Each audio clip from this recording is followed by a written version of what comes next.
श्रीमद्वाल्मीकि रामायण अयोध्या कांड अध्याय 88।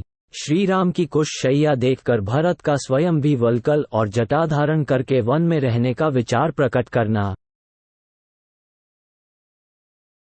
निषाद राजा की सारी बातें ध्यान से सुनकर मंत्रियों सहित भरत ने इंगुदी वृक्ष की जड़ के पास आकर श्री रामचंद्र जी की शैया का निरीक्षण किया। फिर उन्होंने समस्त माताओं से कहा, यही महात्मा श्री राम ने भूमि पर शयन करके रात्रि व्यतीत की थी। यही वो कुश समूह है जो उनके अंगों से विमर्दित हुआ था। महाराजों के कुल में उत्पन्न हुए परम बुद्धिमान महाभाग राजा दशरथ ने जिन्हें जन्म दिया है, वे श्री राम इस तरह भूमि पर शयन करने के योग्य नहीं हैं। जो पुरुष सिंह श्री राम मुलायम मृग चर्म की विशेष चादर से ढके हुए तथा अच्छे अच्छे बिछौनों के समूह से सजे हुए पलंग पर सदा सोते आए हैं, वे इस समय पृथ्वी पर कैसे शयन करते होंगे?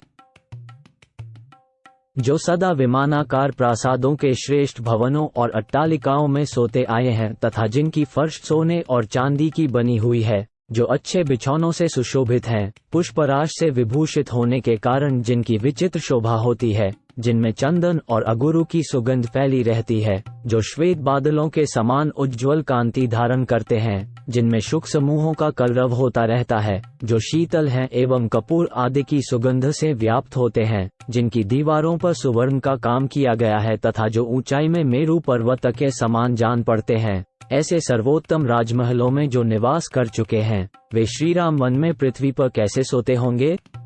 5-7 जो गीतों और वाद्यों की ध्वनियों से, श्रेष्ठ आभूषणों की झंकारों से तथा मृदंगों के उत्तम शब्दों से सदा जगाए जाते थे, बहुत से वंदीगण समय समय पर जिनकी वंदना करते थे, सूत और मागध अनुरूप गाथाओं और स्तुतियों से जिनको जगाते थे, वे शत्रु सतापी श्री राम अब भूमि पर कैसे शयन करते होंगे?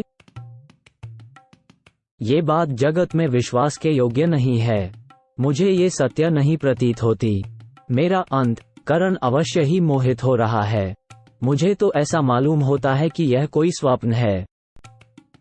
निश्चय ही काल के समान प्रबल कोई दूसरा देवता नहीं है, जिसके प्रभाव से दशरथ नंदन श्री राम को भी इस प्रकार भूमि पर सोना पड़ा।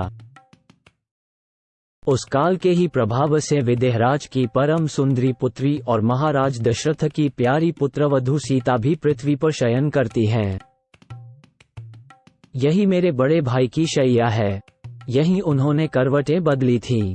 इस कठोर वेदी पर उनका शुभ शयन हुआ था, जहां उनके अंगों से कुचला गया सारा तृण अभी तक पड़ा है। जान पड़ता है शुभ लक्षणा सीता शैया पर आभूषण पहने ही सोई थी, क्योंकि यहाँ यत्र तत्र सुवर्ण के कण सटे दिखाई देते हैं। यहाँ उस समय सीता की चादर उलझ गई थी, ये साफ दिखाई दे रहा है, क्योंकि यहाँ सटे हुए ये रेशम के तागे चमक रहे हैं। मैं समझता हूँ कि पति की शैया कोमल हो या कठोर, साध्वी स्त्रियों के लिए वही सुखदायिनी होती है, तभी तो वह तपस्विनी एवं सुकुमारी बाला सती साध्वी मिथिलेश कुमारी सीता यहाँ दुख का अनुभव नहीं कर रही हैं। हाय, मैं मर गया, मेरा जीवन व्यर्थ है। मैं बड़ा क्रूर हूँ, जिसके कारण सीता सहित श्री राम को अनाथ की भांति ऐसी शैया पर सोना पड़ता है। जो चक्रवर्ती सम्राट के कुल में उत्पन्न हुए हैं, समस्त लोगों को सुख देने वाले हैं तथा सबका प्रिय करने में तत्पर रहते हैं, जिनका शरीर नीले कमल के समान श्याम, आंखें लाल और दर्शन सबको प्रिय लगने वाला है तथा जो सुख भोगने के ही योग्य है, दुख भोगने के कदापि योग्य नहीं है, वे ही श्री रघुनाथ जी परम उत्तम प्रिय राज्य का परित्याग करके इस समय पृथ्वी पर शयन करते हैं। उत्तम लक्षणों वाले लक्ष्मण ही धन्य एवं बड़भागी हैं, जो संकट के समय बड़े भाई श्री राम के साथ रहकर उनकी सेवा करते हैं। निश्चय ही विदेहनंदिनी सीता भी कृतार्थ हो गईं, जिन्होंने पति के साथ वन का अनुसरण किया है। हम सब लोग उन महात्मा श्री राम से बिछुड़कर संशय में पड़ गए हैं। हमें ये संदेह होने लगा है कि श्री राम हमारी सेवा स्वीकार करेंगे या नहीं। महाराज दशरथ स्वर्गलोक को गए और श्री राम वनवासी हो गए। ऐसी दशा में ये पृथ्वी बिना नाविक की नौका के समान मुझे सूनी सी प्रतीत हो रही है। वन में निवास करने पर भी उन्हीं श्री राम के बाहुबल से सुरक्षित हुई इस वसुंधरा को कोई शत्रु मन से भी नहीं लेना चाहता है।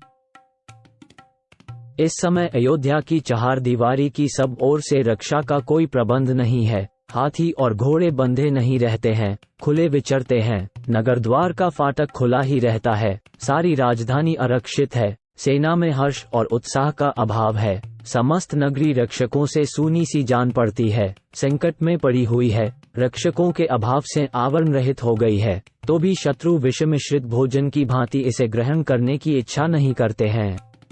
श्री राम के बाहुबल से ही इसकी रक्षा हो रही है। आज से मैं भी पृथ्वी पर अथवा तिनकोम पर ही सोऊंगा, फल मूल का ही भोजन करूंगा और सदा वल्कल वस्त्र तथा जटा धारण किए रहूंगा। वनवास के जितने दिन बाकी हैं, उतने दिनों तक मैं ही वहां सुखपूर्वक निवास करूंगा। ऐसा होने से आर्य श्री राम की हुई प्रतिज्ञा झूठी नहीं होगी। भाई के लिए वन में निवास करते समय शत्रुघ्न मेरे साथ रहेंगे और मेरे बड़े भाई श्री राम लक्ष्मण को साथ लेकर अयोध्या का पालन करेंगे। अयोध्या में ब्राह्मण लोग ककुत्स्थ कुलभूषण श्री राम का अभिषेक करेंगे। क्या देवता मेरे इस मनोरथ को सफल करेंगे? मैं उनके चरणों पर मस्तक रखकर उन्हें मनाने की चेष्टा करूंगा। यदि मेरे बहुत कहने पर भी वे लौटने को राजी न होंगे तो उन वनवासी श्रीराम के साथ मैं भी दीर्घकाल तक वहीं निवास करूंगा। वे मेरी उपेक्षा नहीं करेंगे।